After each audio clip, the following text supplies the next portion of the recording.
Hello दोस्तों, dictation start होगी 3 second बाद। स्टार्ट। अफगानिस्तान फिर से गंभीर संकट में है। अमेरिकी फौज की वापसी के साथ ही तालिबान राज की वापसी होने लगी है। तालिबान ने आक्रामक रुख अपनाते हुए मुल्क पर कब्जे की जंग छेड़ दी है। दावा है कि देश के 421 जिलों में से 150 से अधिक जिलों पर इसका नियंत्रण हो चुका है।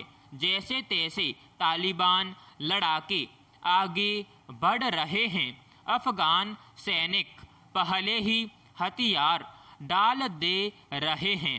अफगान सेना की कई सैनिक तो जान बचाने के लिए पड़ोसी देश ताजिकिस्तान में भाग गए। इससे सहज ही यह अंदाजा लग जाता है कि अफगान बलों की स्थिति कमजोर पड़ चुकी है। वे तालिबान लड़ाकों का सामना करने से हार चुके हैं। यह बड़े खतरे का संकेत है। अगर तालिबान इसी तरह लड़ता हुआ देश के दूसरे हिस्सों पर कब्जा जमाने में कामयाब हो गया तो देश फिर से आदिम युग में चला जाएगा। पैराग्राफ। सच तो यह है कि अफगानिस्तान आज युद्ध के जिस दलदल में फंसा है उसके मूल में अमेरिकी नीतियां हैं। पहले तो वर्षों तक यह मुल्क रूस और अमेरिका की जंग का अखाड़ा बना रहा। फिर सितंबर 2001 में न्यूयॉर्क और वाशिंगटन में अल कायदा के आतंकी हमलों के बाद अमेरिका ने तालिबान और अल कायदा को मिटाने के लिए अफगानिस्तान में डेरा जमाया, जबकि तालिबान और अल कायदा को खड़ा करने में अमेरिका की ही भूमिका रही है। अमेरिका यह भी समझ चुका है कि उसका जो हश्र वियतनाम और इराक में हुआ वही अफगानिस्तान में हो रहा है। इसलिए यहाँ से निकल लेने में ही भलाई है। 2 दशक में अफगानिस्तान में हजारों की संख्या में अमेरिकी और नाटो सैनिक मारे गए। अमेरिकी अर्थव्यवस्था पर भी इसका असर पड़ रहा है। इसलिए अमेरिका अफगानिस्तान को अपने हाल पर छोड़कर चल दिया। आज अमेरिकी फौज के बिना अफगान बल एक तरह से निहत्थे हैं।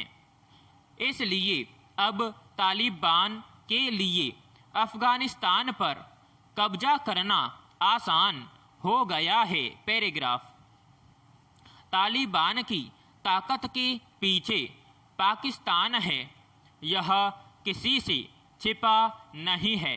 पाकिस्तान उसे फिर से सत्ता में पहुंचाने में लगा है।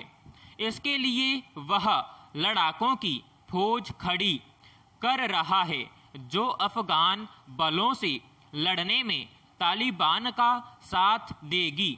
पिछले दिनों तालिबान ने अफगानिस्तान के कई शहरों में आत्मघाती हमले भी किए ताकि लोग दहशत में आ जाएं और घरों से निकलना बंद कर दें।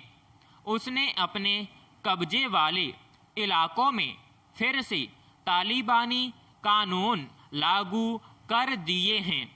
महिलाओं का घर से निकलना बंद है। पुरुषों को लंबी दाढ़ी रखवाई जा रही है। शिक्षण संस्थानों पर ताले लग गए हैं। महंगाई बढ़ने लगी है। सरकारी इमारतें ढहाए जा रहे हैं। हजारों अफगान नागरिक दूसरे देशों में पनाह लेने की जुगाड़ में है। ये हालात अफगानिस्तान के खौफनाक भविष्य की तस्वीर बताने के लिए काफ़ी हैं। अब अफगानिस्तान में खून खराबा और बढ़ेगा। निर्वाचित सरकार भी आसानी से सत्ता नहीं छोड़ने वाली।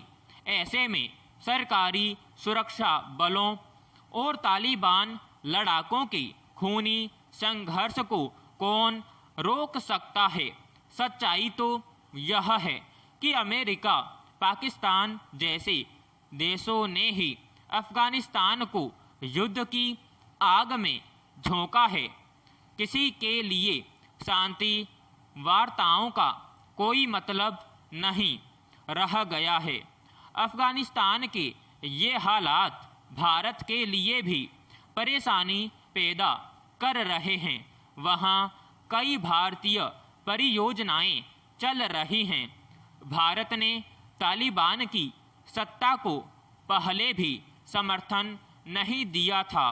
ऐसे में अगर अब फिर से वहाँ तालिबानी शासन आ गया तो यह भारत के लिए भी कम बड़ा संकट नहीं होगा। विराम समाप्त।